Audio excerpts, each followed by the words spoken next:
initially I thought, okay, in December I'll be back. I ended up missing 4 years of football, so yeah, it was really difficult. One of world football's brightest young stars handed one of his cruellest fates.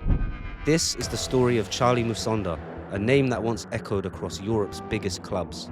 Great moment for me, and making my debut at Chelsea was my biggest dreams. From dazzling crowds in the youth teams at Anderlecht to signing for Chelsea ahead of giants like Manchester City, Real Madrid and Barcelona, Musonda was destined for greatness.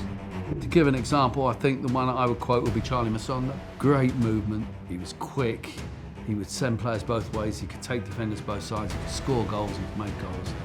But in terms of sheer ability, he was as good as anybody I've seen at that age.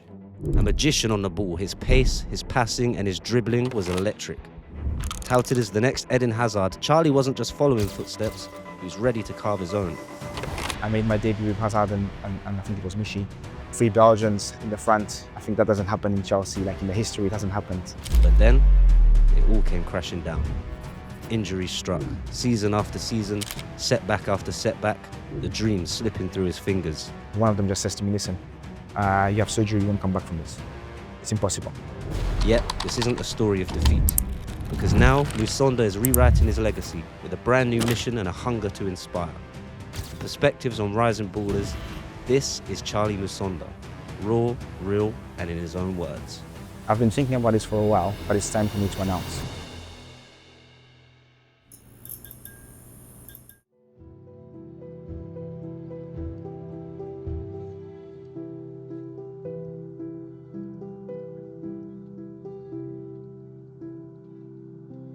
Hi, my name is Charly Musonda. I'm a footballer, most known for my time playing at Chelsea Football Club, and I'm here to do perspectives for rising ballers. My first question is, can you tell us about where you're from and how football started for you? Yeah, so I'm from Belgium. I was born in Brussels.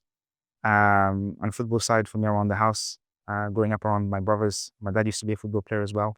Retired young for an injury, a knee injury. So started playing football in the house really, and then from there, I went to the academy at Anderlecht at 5 years old, and then it just went on from there really. Was there a moment in your childhood where you realised, okay, I have a talent for football here? Because I feel like when players are kids and stuff, you just play for the fun of it, you don't really realise. Is there like a specific moment? I think because obviously I had 2 brothers, it was easy for me to tell. I think when we used to play, like obviously joking around, one, like everybody for himself. And then when I was like 5 years old, I used to play with my dad, and they used to play. So me and my dad are against them too, and they always used to win. And then when I was about 6, 7, then we started winning, and I thought, okay, I'm fairly young. I'm younger than them, so if I'm able to beat them, then I must be good. And so after that, obviously, in my academy as well, very young, like 5 years old, people started to take notice. When I was playing games, it was a big thing, so I knew that there must be something there. I just enjoyed playing football, but like from 5 years old, I think I fairly knew that this is what I want to do, this is what I'm good at, and yeah, on from there. How did you? That's a really young age to go into a club. Yeah, I mean, obviously my background is obviously family football background in my family. So my brothers were already playing. One of them is 2 years older, and the other one is 4 years older. So by the time I was 5, they were already in the academy. So I went there and started playing. But I mean, yeah, from 3 years old, I was already playing. Nice, man. So yeah, your career started at Anderlecht, a club famous for developing talented young players. What was the experience like going through the academy there? What are your memories of it? That was awesome. I mean, Anderlecht at that time was one of the best. Obviously, one of the most renowned teams in Belgium. So they won the league the most times. They won the Champions League, regularly. So it was great to be there. I mean, Anderlecht is like Belgium is very, very chilled. There's not a lot going on. It's not like London. So yeah, I enjoyed it. I mean, I have great memories there. Obviously, it was different because you would go to school, then you would go to training. So most of the guys that I would obviously train with, I would see them at school. So it was a completely different experience. I enjoyed myself there, and obviously, yeah, that's where everything started for me. So my footballing career started at Anderlecht, and then I have only great memories there. Still speak with some of the coaches. So yeah, that's one of the best places for me, and it will always be with me wherever I go. Brilliant. Whilst you were playing for Anderlecht, you got interest from some of Europe's top clubs. Which clubs were showing interest in you, and how did you first become aware of it? I think it's with every single player in small countries. Usually just starts with interest in the country. Because Anderlecht was obviously, I was lucky to be at the best team in Belgium back then. So essentially, I wasn't going to go anywhere in Belgium. So what tends to happen then is countries close to Belgium, so France, Holland, they start to come and watch. So Ajax, for example, which is close by to Belgium, and then teams in France, so Lille, where Eden Hazard went from a very young age, I think 10 years old, 11 years old. And then by the time you're 14, 15, then you start being an international. So I started being in the under 15s Belgian national team. And then I started to notice obviously teams coming to watch those games and speaking with my family, speaking with Anderlecht as well. The first club I think was an English club. It was Liverpool, funny enough. And then from there, Chelsea, Man City, Man United. And then as we were playing those games, and obviously through the season, we had tournaments as well with Anderlecht. So we would play international tournaments by that stage. Barcelona, Real Madrid started to come. So it was mainly all of Europe. Yeah, essentially started with English teams. And then by the time I was 15, 16, Barcelona, Real Madrid, teams in Germany as well. So it was, it was an exciting time for me, really exciting time for me. That's like every young kid's dream, isn't it? To be like wanted by like Barca, Real, Man United. You basically just listed off every big club in Europe.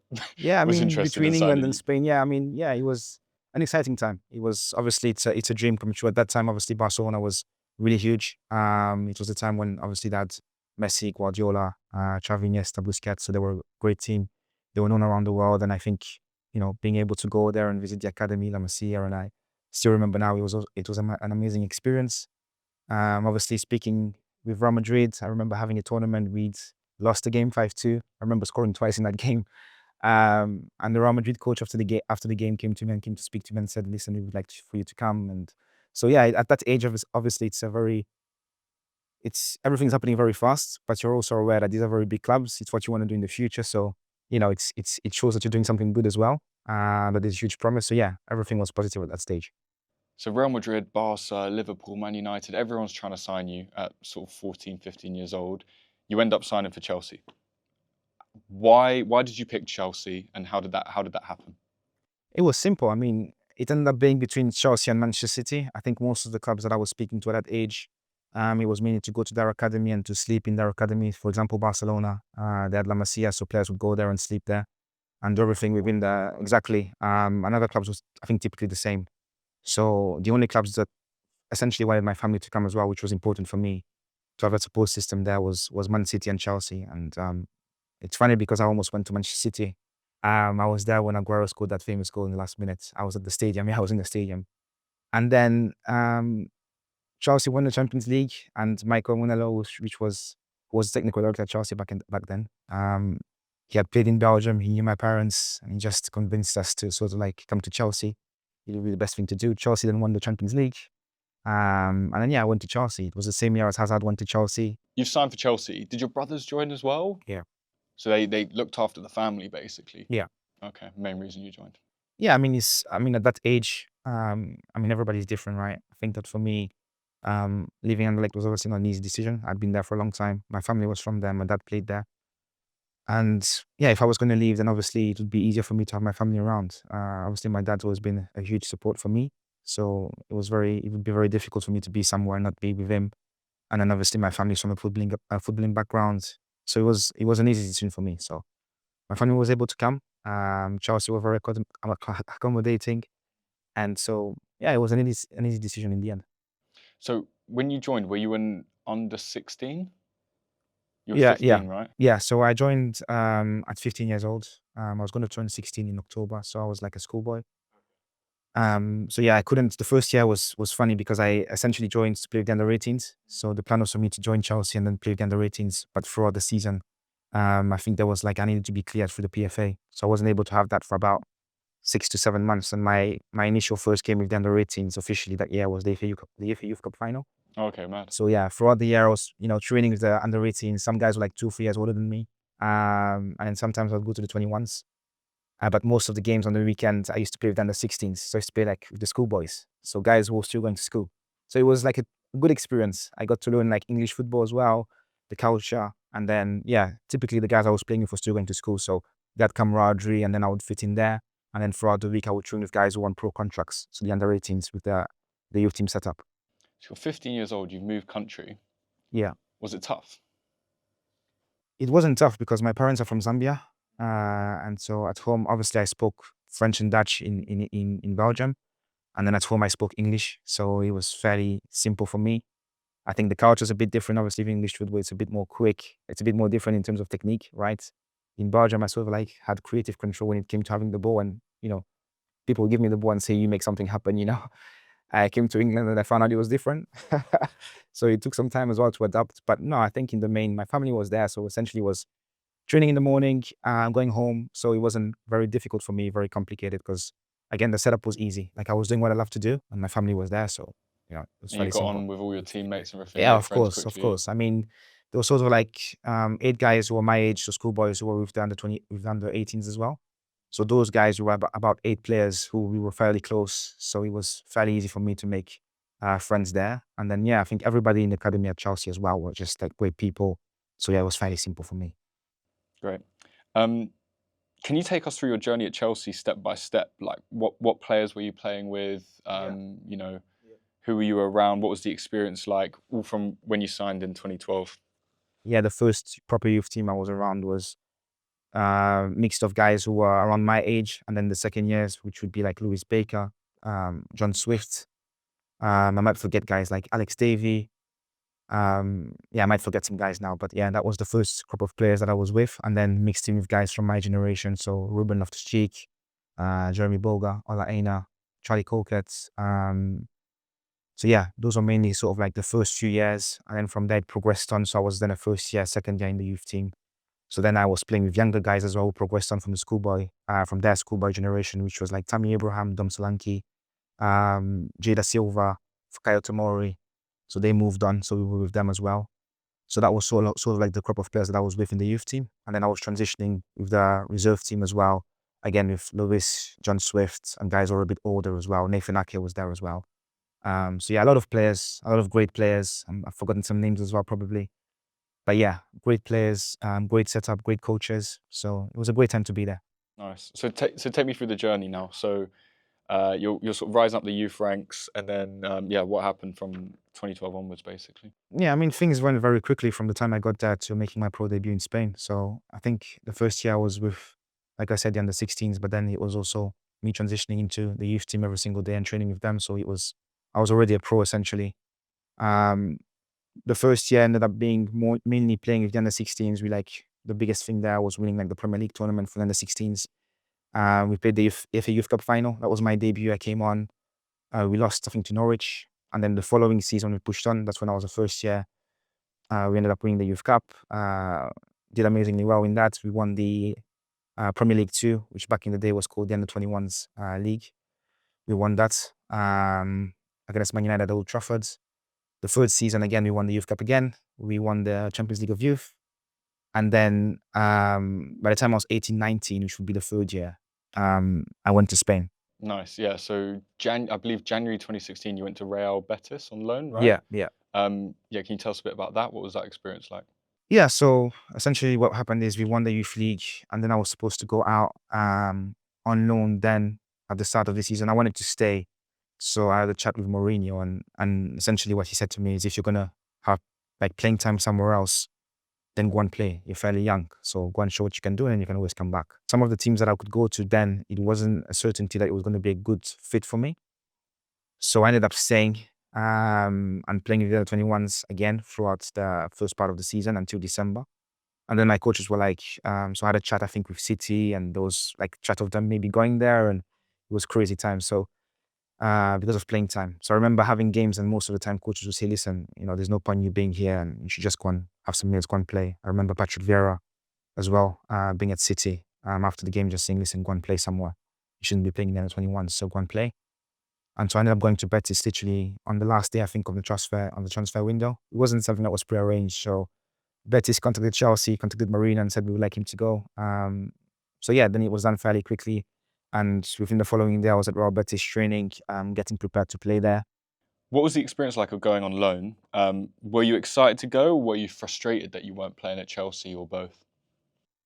No, I don't think the first time I went on loan, I don't think I thought anything about it. I think I'd worked so hard to turn into a professional that the first thing that you think about is having your debut, wherever that is. I think that's the main thinking that was behind me going potentially on loan or making my debut at Chelsea. I think at that stage, maybe 18, 19 years old, it's not about where you are but about just making that debut, being a professional and showing it, you know, in a professional setting in the big league. For me, it was mainly about from what I'd learned and the experiences that I had at Chelsea. So I could basically use that to go somewhere where, again, I knew it was a big league, where there'd be fairly a lot of exposure to show myself. So yeah, when I was looking at a loan, it wasn't, I'm frustrated that I have to go on loan. It was mainly about being able to play somewhere, but also being able to be in a league that's big enough for me to have that exposure and to believe in myself as well. Because the last thing you want to do is, develop as much at Chelsea, win trophies at a young level, build that momentum, and then go to a league where you're not sure that even if you perform well, that it backs how good you are as a player, right?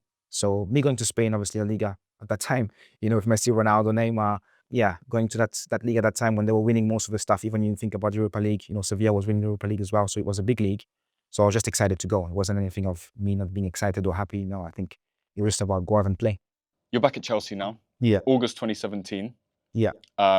Obviously, you returned in January though, and then you basically made your debut in the Community Shield against Arsenal. Yeah. Can you tell us We about that lost. experience? That's a pretty big game to make your debut in.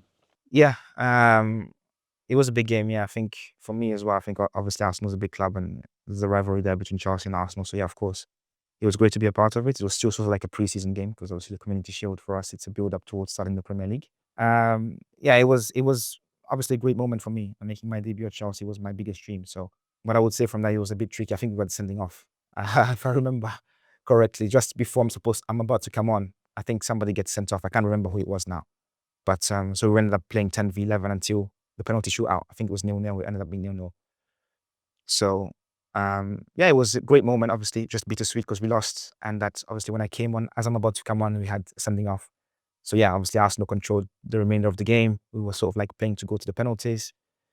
They ended up winning the penalties. So not one to remember in that sense, but yeah, it was proud moment for me. Very proud moment, obviously, to be able to play for Chelsea in my debut. So yeah, yeah, my favorite debut was the one at the Bridge. We'll get into that. So then that was your Chelsea debut, but then your competitive debut was against Forest, right? And that was the following month in September. Yeah, so Forest in the Carabao Cup. That was my Chelsea debut. Yeah, so amazing day. Obviously, long build up. I think I'd wait like 6 years. So for me, it was huge. Everybody in the academy was like excited for me. I remember that. So yeah, it was a huge moment for me. I remember like normally the Carabao Cup, it's a setup where we go. Usually the Premier League games were at the hotel day before, right? The Carabao Cup, obviously, Antonio Conte had said, "Listen, guys, stay home and go to the game." Right? I booked the hotel to start the hotel, prepared like it was a World Cup final. I mean, it was a great moment for me. What can I say? Like I'd built up, like the build up was just so long. I'd waited so long to play for Chelsea, so yeah, I was excited. Ended up going really well. It was amazing because that day I made my debut with Hazard and I think it was Michi. 3 Belgians in the front. I think that doesn't happen in Chelsea. Like in the history, it hasn't happened having 3 Belgians there. So it was good. Yeah, exciting moment. And you scored. And I scored. Yeah, I forgot to say that as well. Yeah, I scored as well. So pass from Fabregas, and then I scored and didn't know how to celebrate. But yeah, I mean, great moment. You've just mentioned some pretty big names that you played alongside, right? Eden Hazard, Cesc Fabregas. Yeah, I've got a few stories there. What were these players like? What was it like to play with these guys? What were they like in training? Great. I mean, like I said, it's what you want, obviously, to be able to train with some of the best players in the world, world-class players, obviously. So yeah, it was an amazing experience. It's not just the players, the coaching as well, right? To be able to be at 17 years old, going to train with Mourinho and to see Mourinho. Great memories, by the way. So yeah, not just the players, right? JT, Frank Lampard. So yeah, the first year was for me, I think, the most starstruck moment, I would say, in terms of training the first team. So the first time I visited Chelsea, by the way, with my family in the pre-season. It wasn't the pre-season, actually. It was after the Champions League final against Bayern Munich, leading up to the Euros, 2012 Euros. I walked in the building and Frank Lampard was there. So that's the first guy that I actually saw. So that was awesome. And then obviously as a build-up, the following season, Mourinho came back. Obviously my idol is Cristiano Ronaldo.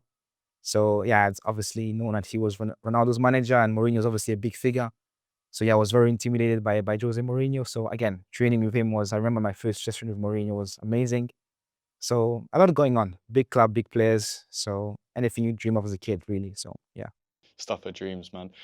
Okay, so big names, big coaches, big players. Have you got like any like specific funny stories or crazy stories that you can tell us about, maybe from the changing room or from training or from games? Anything come to memory? My first goal, for example, Fabregas assisted my goal, right? A year before that, when we were training, essentially it was the year where we'd won the league, and then the following year we didn't have a great start. And I remember we used to play like under 23s against the first team, and we were sort of like winning. The youth team was winning, and I had the ball, and I was training around Fabregas, and he just kicked me, and I went in the air, and I was limping off, like I couldn't walk, literally couldn't walk. And we finished the training. It was a big thing. I remember all the time, like literally every single day after that, Hazard was laughing with me because he was telling me, "If you keep training like this, somebody's going to kick you. Like if you stop training like this." Until Fabregas kicked me. That same season, I ended up going on loan to Spain. And then in January, the following season, I come back, and I went in for a workout because the first team were obviously off, but Contact called me back. So I'm in the gym the first day, just doing a workout on my bike, and the first guy I see behind me was Fabregas. So he came back, said hi to me. Everything was gone by then. We had a joke, and funny enough, my first goal, Fabregas assisted me, and every single session we would train, like he was the first guy to give me the ball. So yeah, that was funny because from him assisting my first goal, great guy as well, Fabregas, being around JT as well. Forgot about mentioning JT, probably the most important person there. Always took care of the young boys at Chelsea, figureheads, great leader. So yeah, I mean, I was there at an amazing time. Couldn't have chosen a better time to be at Chelsea in terms of being around great stars, great leaders, great camaraderie, and a great youth setup as well when we were winning. So I mean, all in all, it was great. We were winning at the youth team level, and the first team had won the Premier League. So it was all great. Incredible, man. What an experience to have had. It was the following January you went to Celtic, right? January 2018, I think. Yeah. So what happened was it's the same year that I made my debut for Chelsea against Nottingham Forest. So what happened then was I'd spoken with Brendan Rodgers in the pre-season to go over there with a few teams that wanted me to go, obviously on loan, after then coming back from Betis. But the plan was always for me to stay, right? I'd spoken with Conte, and the plan was for me to be a part of the squad and to get some playing time, obviously coming on. Back then the policy was a bit different, right? Chelsea was a win now team with, again, players with a lot of experience that just won the Premier League. So you had to have had a lot of patience as a kid, obviously wanting to play, and that's something I was willing to do, right? I was fairly confident that if I had a chance that I would do well. So I ended up staying, and then what happened was, obviously I wanted to have game time. The start of the season was very, very tricky. We started off very badly, and it wasn't helping because every single game we had a red card, starting with the Community Shield, by the way. Just before coming on, we have a red card. First game of the Premier League, I don't remember who it was against, we had a red card. There was one game against Burnley, I think it was, which was my Prem debut. Came on for like 2 minutes in at a time. We had, I think, 2 red cards in that game. So it was very tricky. The start was very tricky there. But yeah, my idea was to play cup games. So FA Cup games, obviously starting with the Carabao Cup, leading to the FA Cup, and trying to get minutes there. We were in the Champions League as well. So perhaps the latter stages of the group stage games. And I always wanted to play at Chelsea, right? I never wanted to leave. That's why I was there for so long. Took so long for me to make my debut. I think it was at 2021. So it didn't happen then in terms of minutes. And I remember the last week of training there, I got a call from the manager of Belgium, Roberto Martinez. And he was just saying, listen, go and play, right? We know how good you are. Obviously, Belgium, they want me to do well. So they called and said, listen, go and play, and then we'll see. Because obviously the World Cup was on the horizon as well. And it was like, I loved you when you were in Spain. He came later on, because obviously the Euro 2016, it was another manager. Then Roberto Martinez started. And so that obviously had an effect. And so I happened to speak with Brendan Rodgers again on the last day and said, okay, I'm going to come. And so essentially I went to Celtic with hopes of maybe doing well. And you never know, you might go to the World Cup. But I think the plan was for me to be at Chelsea. Had I had minutes, I would have probably stayed at Chelsea. So I went to Celtic. Celtic obviously is a very, very big club in Scotland. Very cold though, but it's very, very cold there. But the people are nice, very warm, good people. And yeah, being able to learn from Brendan Rodgers was obviously a good experience. Didn't play a lot, but yeah, I think, like I said, I was young. So it was about experience, learning, and doing as much as I could with the opportunities I got. Nice, man. It was cut short, right? You went to Vitesse. So I was, essentially the loan was half a season. So I went to Celtic half a season, and then the plan was to come back at Chelsea with an option of maybe going back to Celtic. But I think it was like the half end of the season, the back end of the season, to go to Celtic and just get some minutes. So that was always going to happen. I didn't play a lot, unfortunately, so I just came back. So I played in the Europa League, but then we went out. So the first game we won, had a good game that as well. We then lost 3-0 in Russia, and then we were out. And then essentially what we had was half a season where it was just the league in Scotland, and I didn't play much in that either. So coming back, I just thought, okay, listen, now I just need to go and play somewhere, right? And so Chelsea, obviously, at that time had players going to Vitesse, and so I said, okay, I'm going to go and play. It's for me. That's what I need to do. So I was still feeling, I think, 21. So my idea was to go and play. Like I wanted to go and play, showcase what I could do. And then literally when I arrived there within a week, that's when I had my injury. Yeah, so a weekend at Vitesse, basically disaster struck, right? Yeah. Can you talk us through your injury? What happened exactly, and take us through what you went through sort of step by step thereafter? Yes. So what happened was I arrived there on the first week of just after the transfer window. I think the season had already started. And usually what happens there is that there's like the first international break. So I was training with the guys that were there, that were stayed there, that didn't go with their teams. And we had a friendly at the end of the week in Belgium, funny enough, against Antwerp. And so what happened was we were playing this friendly, and then I think in the first half, the ball was in the air, I was chasing the ball, and then the defender was coming. So I slowed down to make him think I wasn't going to get there. And so as he's running, I then sprint again and then just knock the ball past him. But he's come with his studs in the air and just rocked my knee. So he's gone full studs on my knee. And so, yeah, immediately when I fell down, I knew something was wrong. I was essentially limping. There was like 2 minutes left to the halftime. So I was just limping around. And then at halftime, my knee like was swollen. I knew something was wrong. So that's when I knew that I had like a problem. I didn't know the extent of it, right? Because you have to have a scan done and you have to obviously assess the situation after. But yeah, essentially what happened was got on the coach. Following that, I had a scan immediately. And that's when they told me I'm going to be out initially until December, right? So it wasn't too bad then, because I think that was September, back end of September, I would say. And then he told me it's going to be a few months. So in December, probably you'll be back. So that's you're going to miss at least a couple of months, 3 months max, and you're going to be back. So for that, obviously, I was unknown. So Chelsea called me back, and then when I got to Chelsea, I had another scan, and they told me 2 months you'll be back. So essentially, back end of November, you'll be back. So don't worry about it. It's not huge. So yeah, what was supposed to be a 2-month, 3-month injury, ended up being 4 years. Right. So initially I thought, okay, in December I'll be back.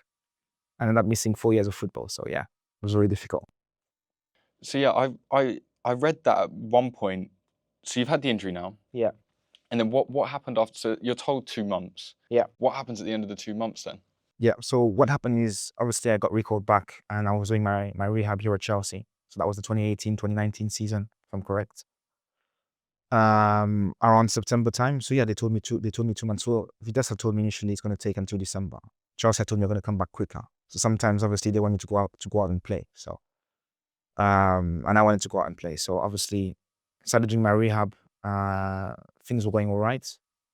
Within I think 3 weeks from me being injured, I was back out doing drills and normal rehab drills outside of the physio. And then we started picking things up. So started sprinting and shooting and stuff like that.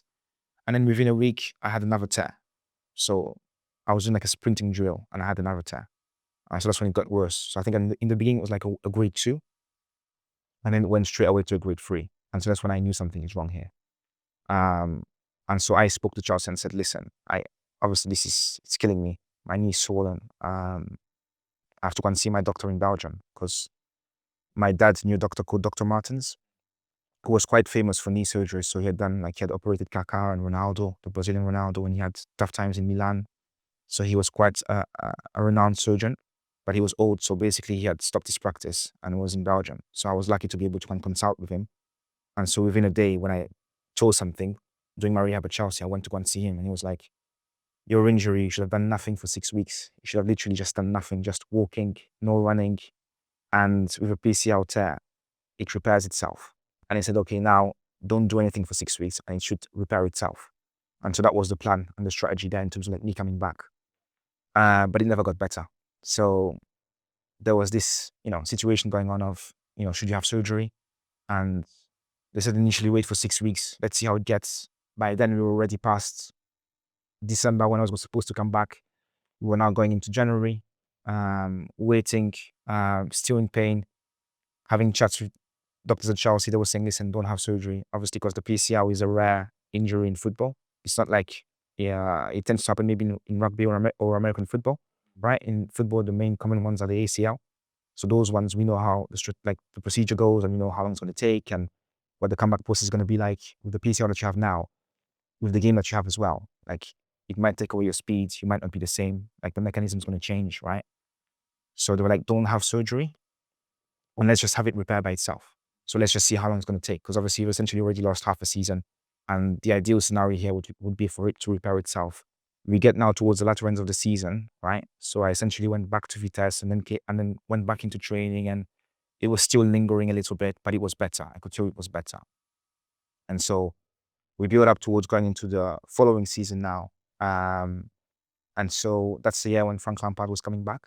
When the preseason was starting, guys who were on loan and not essentially part of the first team would essentially start earlier. So I was part of that group. And then what happened was Vitesse called Marina and said, because the coach was quite fond of me there, even though I had played much, he was from the trainings and stuff. So he was like, we're going to come back. So having come back and he's going to play. And so I thought, okay, yeah, I'm going to go and play. Within a week of me thinking, okay, I'm going to go there and play, I hear that Frank Lampard was coming back. So obviously Frank Lampard knew me and had seen me progress through the ages. And even when I was injured, I had conversations with him of, you're young, but you should go out, you should play. And he knew who I was. There was a transfer ban as well. So there was an opportunity there for a lot of young players who perhaps at another time wouldn't have played or wouldn't have had a look in terms of like how the club was structured, would play, right? Would have a chance, especially in pre-season. So I ended up speaking to Marina and saying, listen, put it on hold. I want to stay. I want to go with the first team. Spoke with the staff. Like, yeah. Marina was like, the deal's done. You have to go. So Marina was essentially Abramovich's number 2. And she would handle all the transfers, all the player signings, contracts in terms of, players coming in, players going out. So if you had to go on loan, for example, Marina would sign it off with another club, right? Do you remember what her surname? Yeah, Marina Granovskaia. So she's Russian, but very nice lady. So yeah, very, very nice lady, very top. So yeah, essentially what I would do is if you want contract negotiations or talks in terms of going out or coming in, player signings with agents would all go through Marina. So that's why we were really successful. She was handling all of that. And the club was very, very successful. But I called her and I said, listen, I want to stay. So call it off. She was like, now we've spoken with the manager, and the manager was Russian as well. Great guy from Vitesse. So she said the deal's already done. So I'm like, okay, I can't stay. So essentially what happened is I left and I thought, okay, I'm going to go. I explained that to the staff. And then what happened then was started there the first week of pre-season. We had a few games, things were looking up. And then all of a sudden my knee started swelling up again. So every single session I would train. And you still haven't played a game at this? Still haven't played a game. Training going really well. Everything was going really well. And then again, I think we played the first game of the season against Ajax. I came on in that game. And then after that, the following week, the coach was like, listen, you're going to start. You're looking good. Everything is fine. So yeah, you're here to play. You're going to play. And then within that week, essentially what happens is you train like 2 or 3 sessions. The game was like on a Friday. So I think on a Thursday, which was the day before the game, you just do like rondos, which is when the guy's in the middle, you have to play the ball around, right? And I couldn't move. Like my knee was just like swollen and I just couldn't move. And I knew obviously I'm going to start. I haven't played in a long time. It's been maybe a couple of years since I've played. And obviously it was frustrating because, listen, I'm injured. Like I can't do anything. But pre-season, like 3 weeks, it had gone well. Like after every session, I would ice it. Before the session, ice it. And then at that point, literally just before having to play, my knees just started to swell up again, swelling up.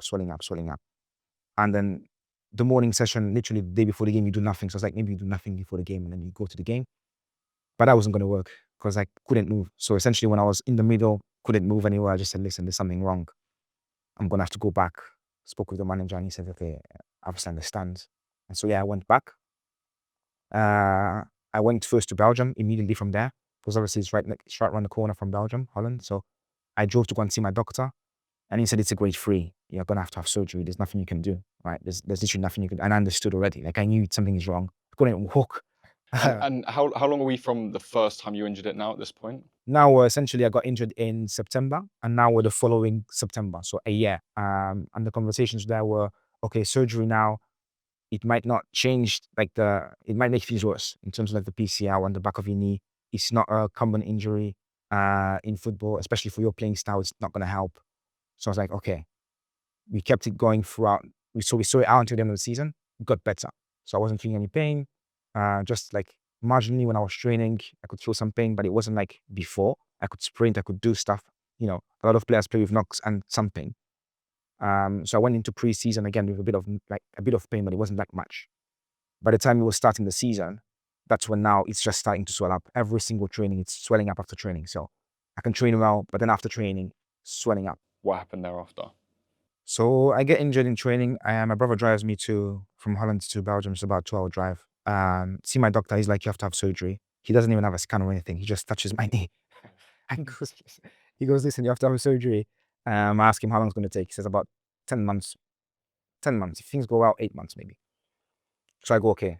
Following day, literally, I go from Belgium back to Chelsea, see the doctor. The doctor says to me, your head must be gone, by the way. Yeah, like I knew this is like, obviously you don't want to be out. Best case scenario is you've got like a muscle injury, a hamstring, a quad, and that's not too long on your back, right? I think these are the injuries you don't want like a long time, a year out.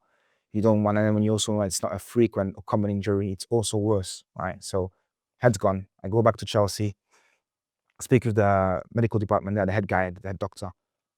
He says it's not a great idea to have surgery. So then there's been a conflict there where I've been told I have to have surgery, but the head guy was saying to me, no, you shouldn't have surgery because it's not going to do much. It's not going to change. But I'm saying I can't walk. Like, you know what I mean? Yeah. I can't. What's the best case that comes from this? I can't walk. It's just getting worse, right? If I have surgery, maybe it gets better, maybe it doesn't, but at least, something would have been done in terms of like trying to fix it. So yeah, there was a conflict there for like a good 2-3 weeks there where I was just in Cobham, just waiting in terms of like I was saying, listen, like there's nothing I can do. I can't walk. And so they ended up saying, okay, if obviously that's your decision, then you should have the surgery. So just do us a favor, go and consult with a couple of doctors in the UK. So I go and consult with a couple of doctors in the UK who worked with big athletes. And one of them just says to me, listen, you have surgery, you won't come back from this. It's impossible. Another guy came back to me and said pretty much the same thing. I went back to Chelsea and said what they'd said. And I was like, yeah, it's a common thing. Like your situation where you're right now, you're not going to come back. So one of the doctors said to me, you only have 20% chance of to come back from this. Even though you're fairly young, we don't see you coming back. You're not going to play football at the same level again. Probably going to play, lower leagues, maybe.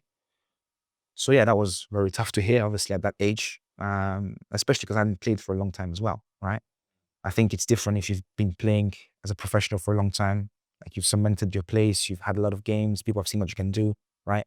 But the hard part is having talent and not being able to show what you can do, and nobody necessarily knows unless they followed your story along. So they've seen you at Betis, they've seen you at Chelsea, right? Those people know you, right? But there's a whole world of people that don't know your story and who you are. So knowing that I wouldn't be able to play was very, very tough. You feel like you've got all this potential, but your body's not letting you fulfill it, basically. Yeah, I mean, it was a lot of things that came into my mind then. Why then? Should you have gone and played should you have just gone out and played before, right? So there was a lot of things going into my mind. And then obviously you might not play football again, which was the main one then. More than anything, that was the one going through my head back and forth, because it was like, I haven't done as much that I wanted to do. And I'm injured now and I might not play ever again. So, that was the hardest part of everything. So what did you do? Did you do the surgery? I had to do surgery. Like that was a no-brainer in terms of where I was. Like, irrespective of like opinions of doctors, like even had I kept on the same trajectory, I wouldn't have had any chance at all. I couldn't walk. There was no chance. So it's a huge risk. Yeah, it's a huge risk. But you had to do it. It had to be done. And it wasn't one of those ones where I was like scared to do it. I had to do it. And I was confident as well with the doctors that I had in Belgium, that I was still fairly young. So I was like, yeah, I can come back. 20% chance is still some chance. You know what I mean? So, yeah, I mean, it was just from there. It was just have the surgery, do what you have to do to come back. Like there wasn't any thinking of, feeling sorry for myself at that point. You were trying to do things to get back. That's how we're born to. That's how players are wired, right? When you have an injury, just do what you can to come back. So if it's 20%, it's 20%, and then we go from there. So that was the situation. Obviously, things didn't help in terms of me coming back. COVID happens.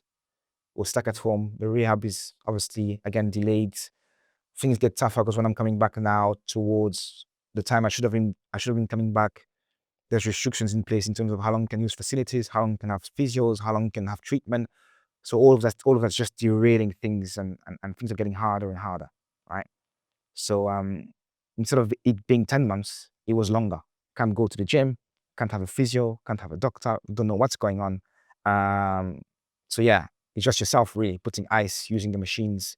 You don't have the machines or the training on, so now it's like, you have to improvise. Very tough time.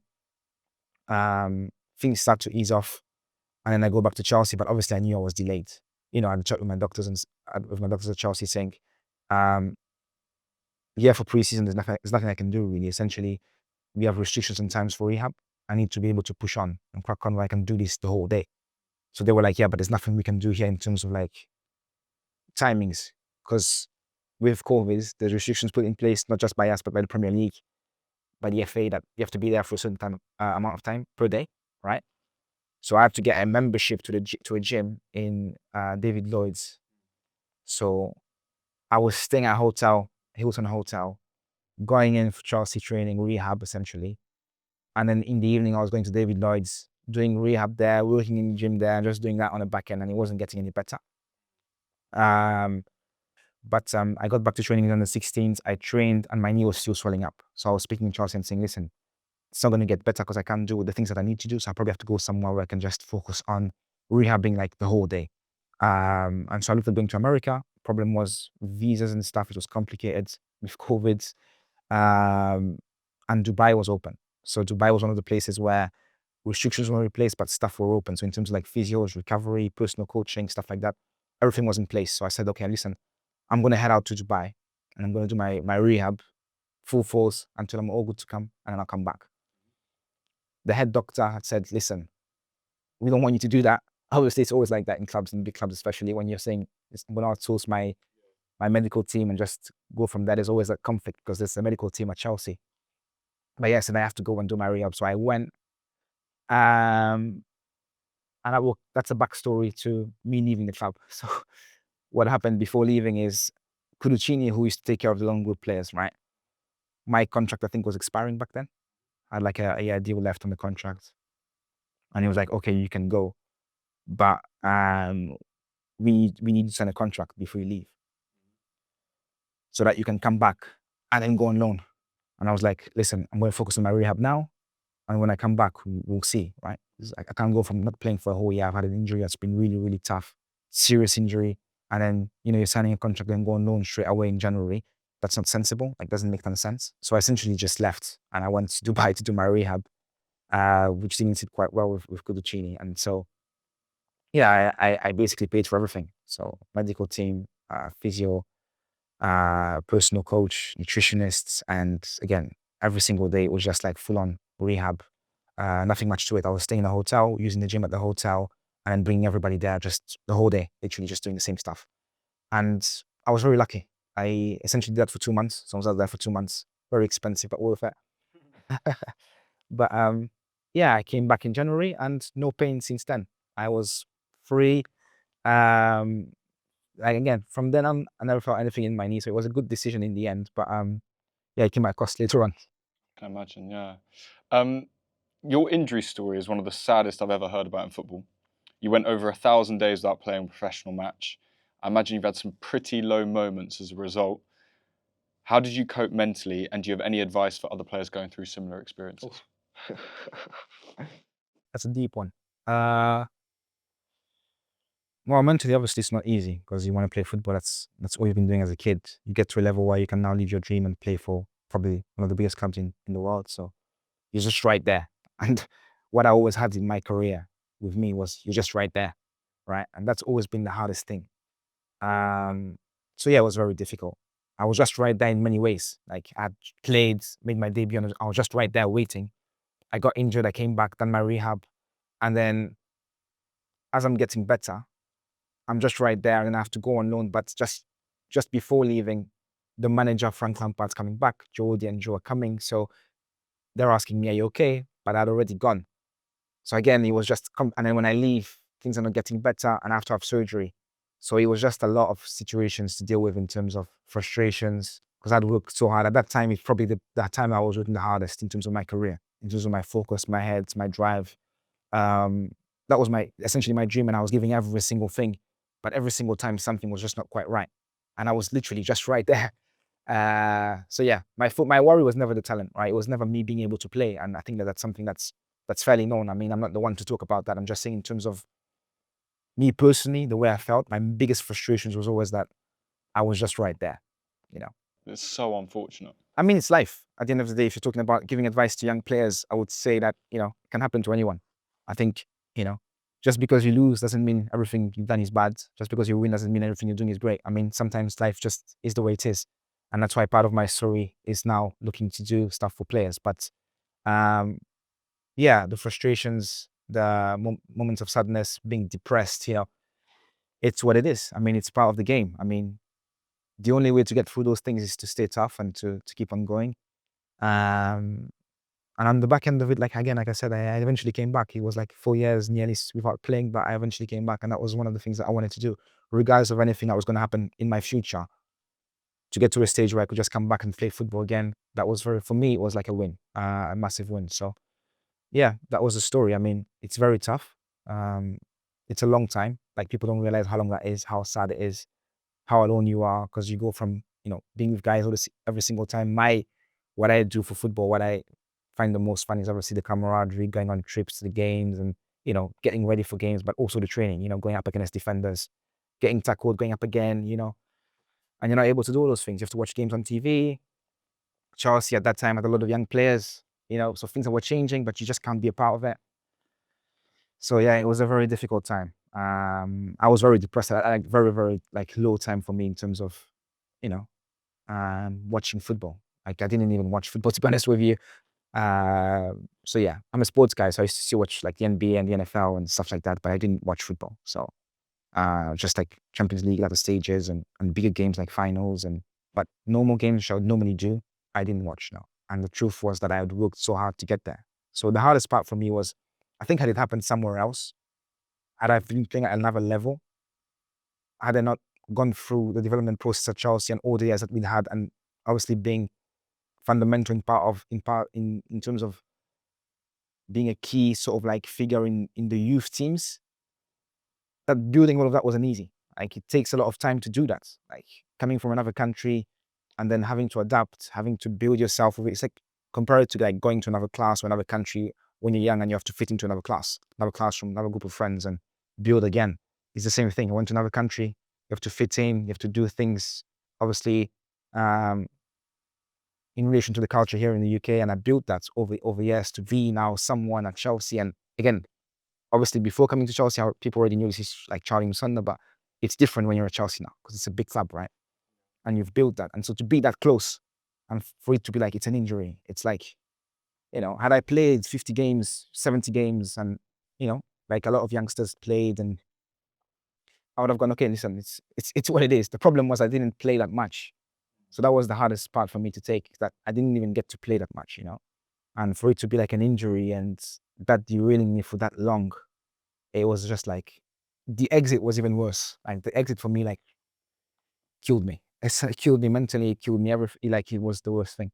Yeah, let's talk about that. So, like, it was November the following year, 2021, you announced that you weren't signing a new contract. Yeah, so So you've come back from Dubai. yeah, I've come back from Dubai. That's the year where obviously season's a bit rocky, I would say, in terms of like the first team's performances, and got a new manager, and then they start to pick up. I'm obviously with the reserves at that time, so the point was just like, build up with the reserves, get some training in. If there's a few games that you can fit into reserves towards the back end of the season, that was the plan, because I literally just gotten better. So I come back in December, January, I'm training the reserves. I'm feeling amazing. I'm happy to be back. Obviously, it's quite a long way away from me to being fully fit, but just being able to train and stuff was amazing. First team's doing really well.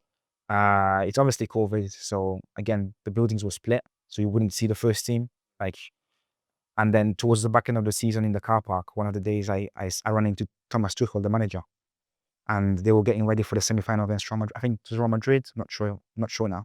Probably Real Madrid.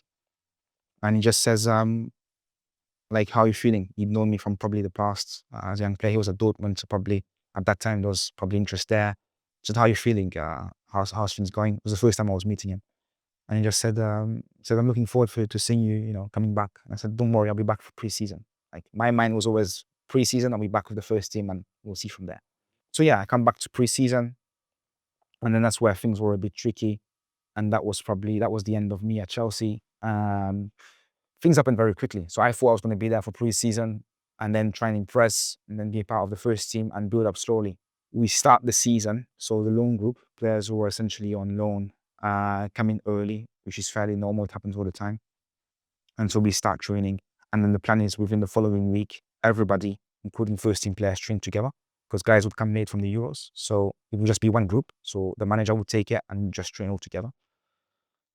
As that's happening, so the first week is just loan players. The managers come with his staff to watch training sessions and he's seeing everything's all well. And the following week on the Monday, just before we're going to train with the first team, I get a call from Carlo Cudicini. And this comes back to my story of the whole Dubai saga about me going, and he just says, listen, you have to go with the under-23s for the pre-season. They're going to Ireland and you go and train with them. And from all the players it was just going to be one group, the first team.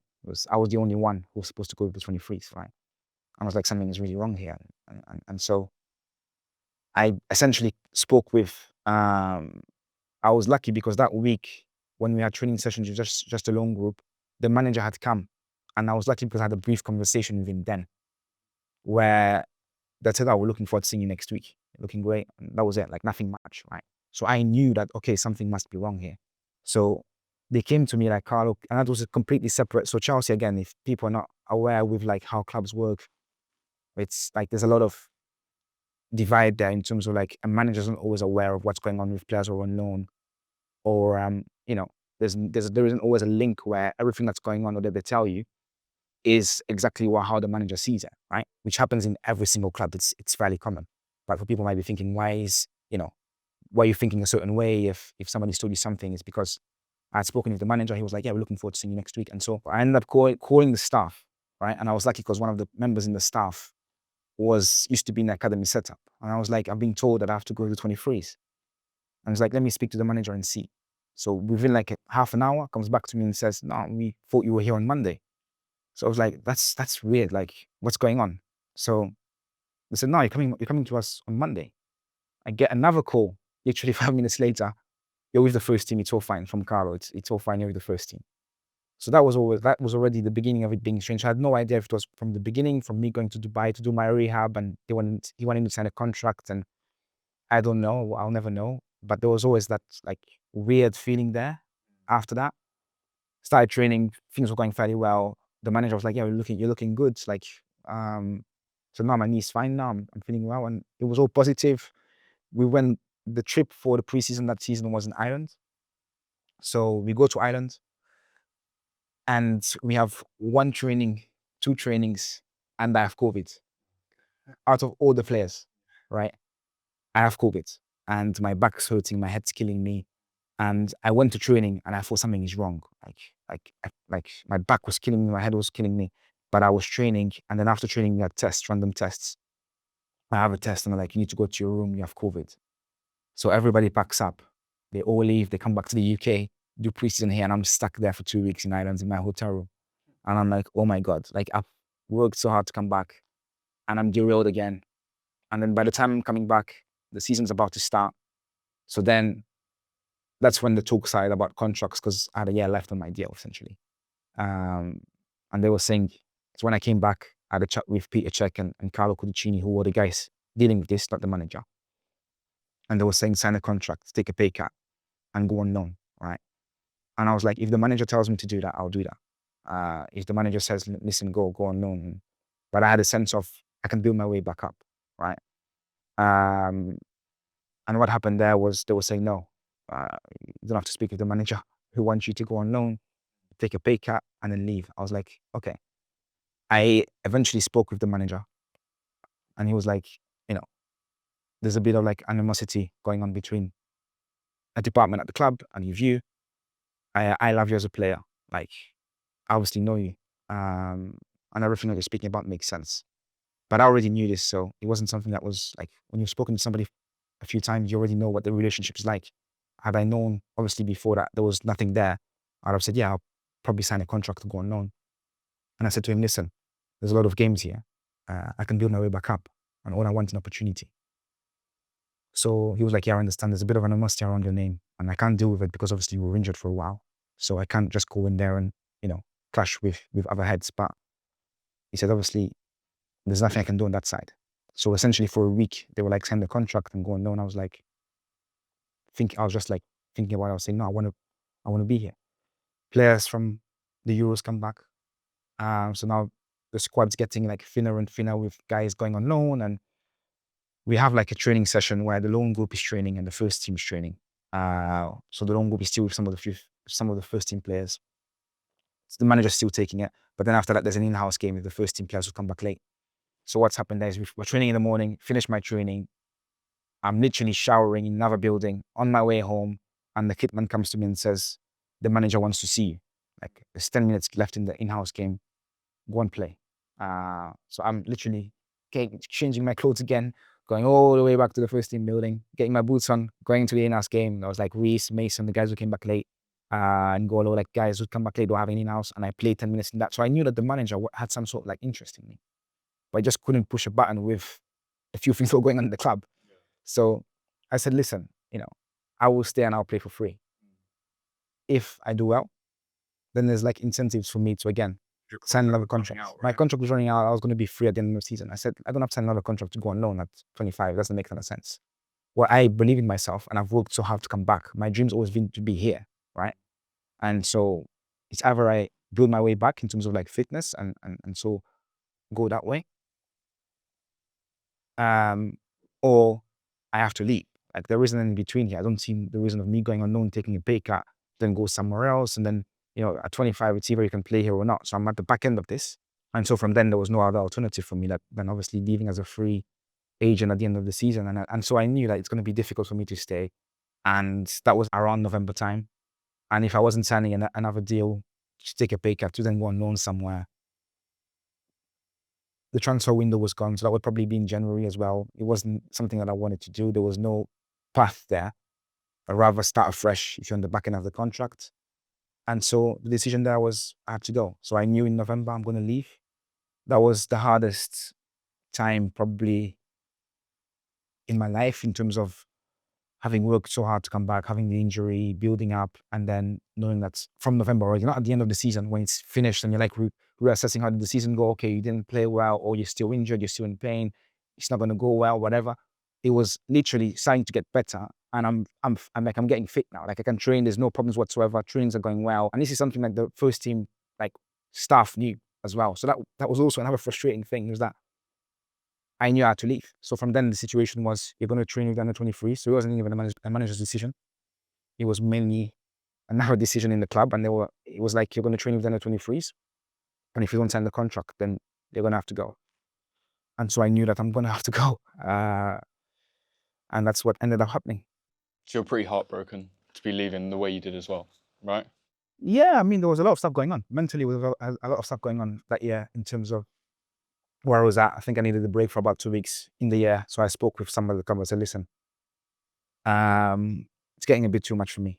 Like, because obviously I was with the 23s, I wasn't playing any games. And I was leaving, right? I played a few games at the start of the season, but that was when there weren't any contract talks or breakdown talks in terms of the contract, right? So the plan was 23s and still training with the first team. And when talks of the contracts broke down, then from then it was, I'm training with 23s and I'm going to leave. There's no games.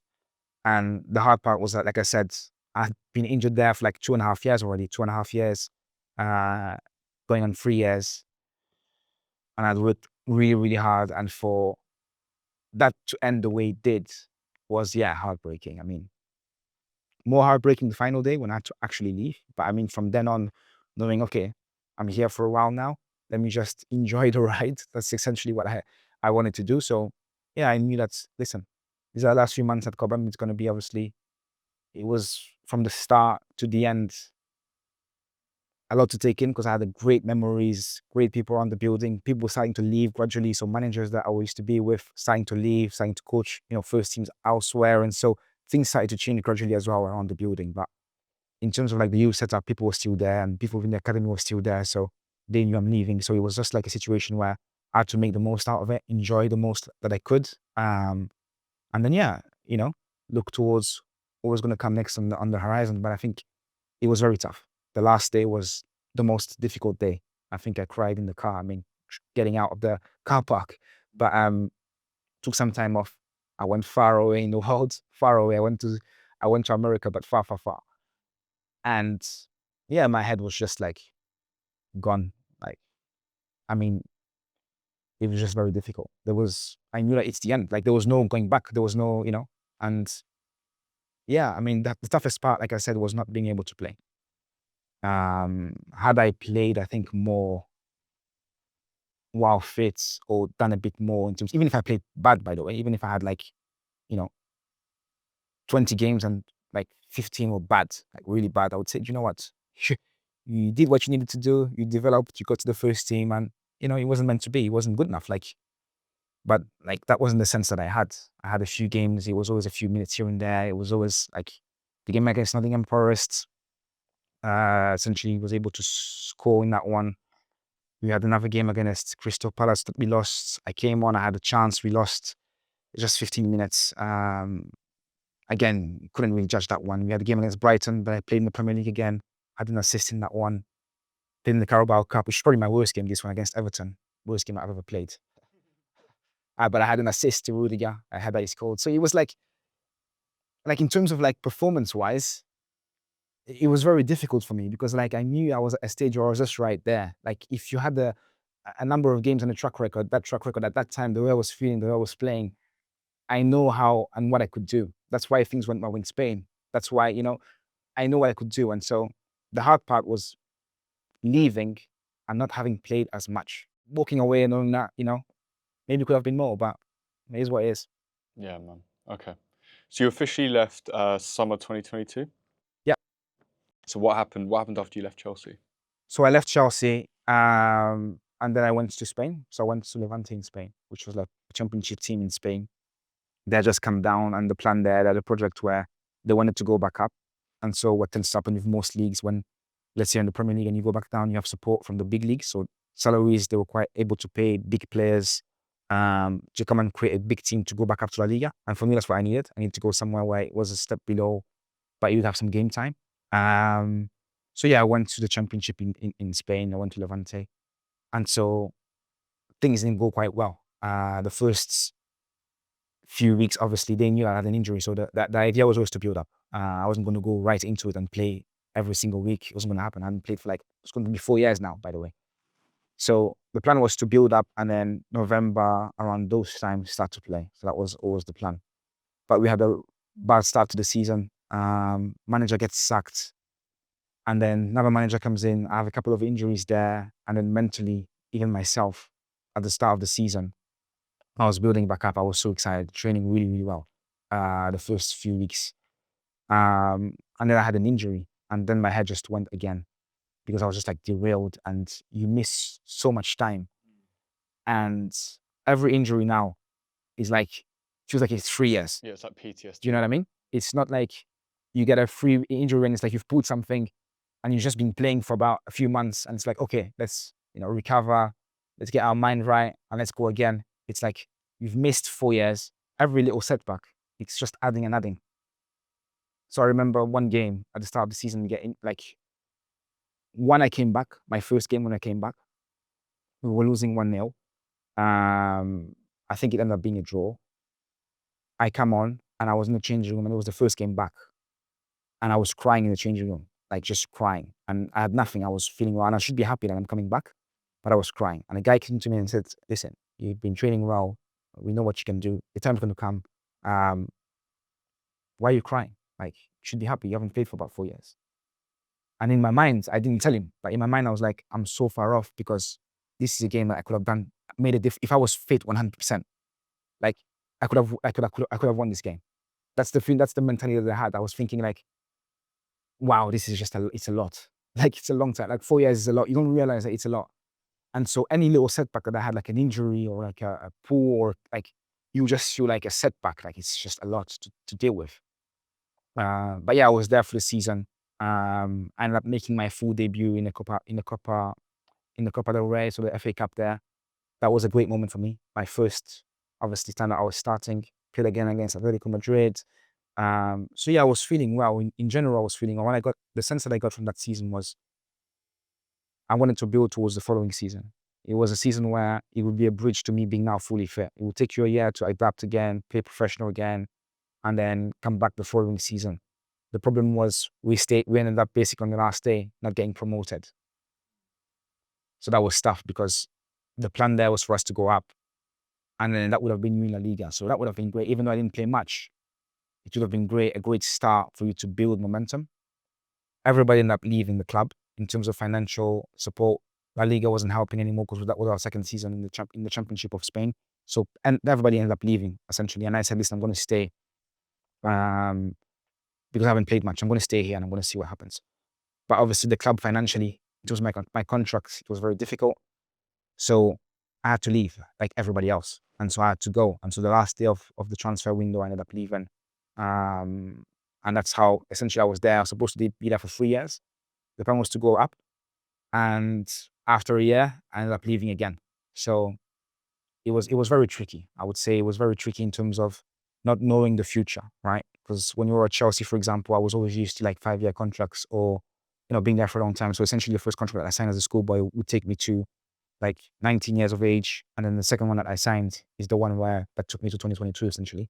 So it was a long time again. So you can map out, you can have a vision, you can have an understanding of what you want to do in the future. And again, then it's up to you, but you also know what you're doing. This way for me, it was very tough because one, I wasn't prepared leaving Chelsea. Like I wasn't in my mind thinking I'm going to leave. And then two, I just had this feeling of it's just like mentally tough, you know? So yeah, one of the parts that obviously was hard as well when you're not playing much, that I'd realized obviously coming back after 4 years was that at the professional level, when you're a certain age, I was about 25, 26. I was 26. I turned 26 in October when I just come back. My first year in Spain, is that you can't necessarily spend too much time on the bench or not playing, as opposed to when you're young. And having been injured for me, in terms of that was a big frustration, but in terms of also training, you realize that it's a means to an end to play the games. Like you want to be playing games. Essentially, what happened then was training had changed as well. Like from 4 years before, and if you go even further back, like football changed. And so training for me wasn't fun. A lot of it was tactical work. A lot of it was watching opposition for a long time, then coming on and doing 40 minutes of work, against mannequins and shadow games against nobody, right? That was like, I realized that I need to play. That was getting me really depressed, really sad, because I play football to play football, right? So guys were playing every week. Of course, you train a few times and then you won't play the game. And, it was getting worse and worse and worse because of how football has changed in terms of training isn't as fun as it used to be. 10 years back when I was training with Jose at Chelsea and then after that it was Conte, but even more so, firstly with Mourinho. Like you would play a lot of games, you would do a lot of transition games, you would do a lot of counter-attacking games. It was just a different way of football. By the time I'd come back, you actually had to play even more because training wouldn't get you that type of, fun or that type of, again, it was very tough going back to Spain and realizing that you have to actually play. Like training is not, it's not the same as before. And that was very hard because your day to day, you want to be doing what you love doing. And especially for me, my playing style and how I am, that was something that I realized when I came back that really made me sad. So as time was going on, that just got worse and worse and worse. It's been a tough time. Yeah. You have an announcement to make about your football career today. Can you share that with us and then tell us about what you've got planned moving forward? Well, yeah, we've got a big announcement today. Obviously, it took some time. I've been thinking about it the last couple of years. Purely because of my own experiences. I'm still fairly young, but purely because of my own experiences and how I am as a person. I want to be doing things with purpose. I want to inspire people. I want to motivate people. I want to create opportunities. And so, yeah, I've been thinking the last couple of years of essentially starting something new that would help players. And so, yeah, today I've made the decision, but it's a decision that I've been wrestling with for a long time, just about how to set it up. That I'm announcing I'm going to retire from professional football. It's not an easy decision. But again, I want to live my life with purpose and I want to help players. And I'm building up towards the next stage now, which again, I'm passionate about. It's something that I want to do. So I've taken my decision now to stop playing football, but again, I'll still be involved in football. Working with helping players express themselves, have an opportunity to showcase how good they are. Because there's so many players around the world who don't get that opportunity. And so I know about that. And I also know that with the landscape of football now, how things have changed, that's a lot of players, you don't even get to see how good they really are. And so I want to make a change there. And I want players essentially to be able to showcase how good they are and back themselves to turn into professional players. For me, life's about purpose and impact. So, what am I doing every day that I'm passionate about? And how can I inspire people? Because that's essentially what I'm going to leave for the next generation. And that's how I've always been as a person, even through football. If you look at like social media and stuff, it's always been about how can I inspire young people? Like, everybody's different, but that's always how I've thought about things. And the last couple of years, I've always been going through difficult things, talking to you about how football has changed now in certain aspects, but also in terms of players, right? I wanted to build something that's purely for the players. How did it just feel for you right now, just to say that on camera? I mean, I'm looking forward. So, it's an emotional feeling that I've had the last couple of years because I've been working towards, again, my own problems and seeing, okay, I'm not the only guy who's going through these problems mentally, guys, in terms of opportunity, in terms of value, in terms of being able to play football the way that makes them happy. I've seen it. So I'm the case study, right? I've been at Chelsea, then I went to Spain, then I went to Cyprus. And so I've been in different leagues with different players. And I've seen, again, problems that all these players face, right? From being in a big club to being in Spain to being in another league where it's, again, underserved, where there's so many problems that are going on. I want to build something for players. So I want to use my problems to build something now, right? There's no point in me waiting and continuing to have the same sort of like mindset and spirit and not doing anything about it. If there's anybody placed to do something for players, to build a better future, but to create opportunities, which will come down later maybe for what we're going to do. But yeah, I think it's not something that I'm going to cry about now in the spot because I've already cried when I was injured. And now it's just about like, what do I want to do with my life? And how do I want to impact the next generation of players to be able to have opportunities? You've spoken about what you want to do for players. How are you going to do that? Yeah, so essentially what I've said now is I'm going to dedicate my life to finding some of the best young talents in the world, some of the best players in the world, and essentially providing them the stage to showcase how good they are. I think right now there's only one pathway in terms of becoming a professional football player, which is via clubs. What I want to do is I want to bring that sense that you can achieve anything you want in life by betting on yourself. Because I think now the only way you think about players being released or players going through a tough time, you think about guys who don't have opportunities, who are playing in markets where they're not necessarily seen, it's very difficult for them, right? What I want to create is a pathway for players, a player-driven league, essentially, where guys can make a career by betting on themselves. So I'm very passionate about it because I know obviously opportunities are tough to come by, given my experiences. I also know that people go through tough times as well. And like I said, I want to build a pathway where people don't have to rely solely on clubs to turn into a professional athlete, but essentially they can back themselves independently of clubs to showcase their talent. If you could go back in time and give your younger self some advice, what would you say and why? Probably to be strong. I mean, life is up and down. It's something that you know as well as an athlete, as a person as well in life. Doesn't matter if you're an athlete, to be honest. That life is very long and you have to be very, very strong. I think that's something that I would advise athletes that are starting out now, that you have to be mentally strong, because just because things are going great doesn't mean they're always going to be great. And because things are going bad doesn't mean they're always going to be bad. So you have to be really, really strong. Try to be as positive as you can. And then, like I said, always look towards building a better future. I mean, the past is the past. And that's why I'm doing what I'm doing now, right?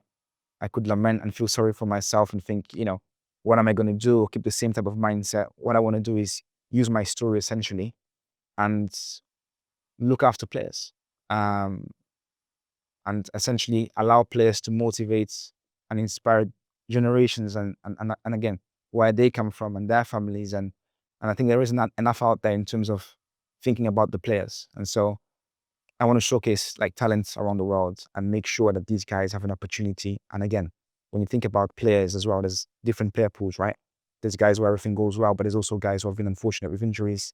There's guys who need a redemption story, right? There's guys, like I said to you, who don't have the same opportunities that are in Africa or South America or Asia, who don't have the exposure, don't have the same, fields as we do here in Europe. Like, there's a lot of things that go around in terms of getting to the professional level. And there's not enough done out there in terms of like providing a pathway for the players and for them to be themselves, to showcase who they are, right? I think now in terms of football, it's mainly problem solving through how a manager sees it. So they tell you how to do a problem. Whereas before, players, it was mainly about having a setup where everybody could help each other out in terms of their qualities. So a manager would set a team up where, again, players would essentially feed off each other's character. So if you think about, I grew up watching Manchester United and my favorite player was Cristiano Ronaldo, right? But you had different characters, and I think it was mainly a character building game, right? So players were playing through that character. So you had Roy Keane, you had Ronaldo, you had Giggs, and every single player was bringing something different to the game, but they were being themselves, right? So it was unpredictable. Yeah. And people were, again, you were forced to be yourself. Every time I saw Ronaldo take the ball, that's why I was the way I was. He was positive. He didn't care if he failed. He would try again. There wasn't any fear about who you are as a player. Whereas now I think in the modern game, things have changed a little bit, right? It's a bit more possession based. There's a bit more patterns of play. So now if you lose the ball, you're thinking, it looks a bit strange, So things are a bit more tentative and people are a bit more scared to make something happen and go again. And so if I don't do it, who's going to do it? So, you know what I mean? So yeah, we'll see how it goes. Facts, man. I've got no more questions for you. Is there anything else you want to add or anything else you want to say? I don't want to cry, so I'm just going to say, thank you to starting with my family, my parents, my brothers as well. People at Anderlecht starting through, then going to Chelsea, everybody at Chelsea, Betis as well. Whoever's helped me throughout my career, whoever's been there for me, especially in tough times as well. When I was injured, helped me to come back. And yeah, let's see how we go from here. But I'm going to keep that one short because I don't want to start crying here. So yeah. That is a wrap. All right. Great stuff, guys.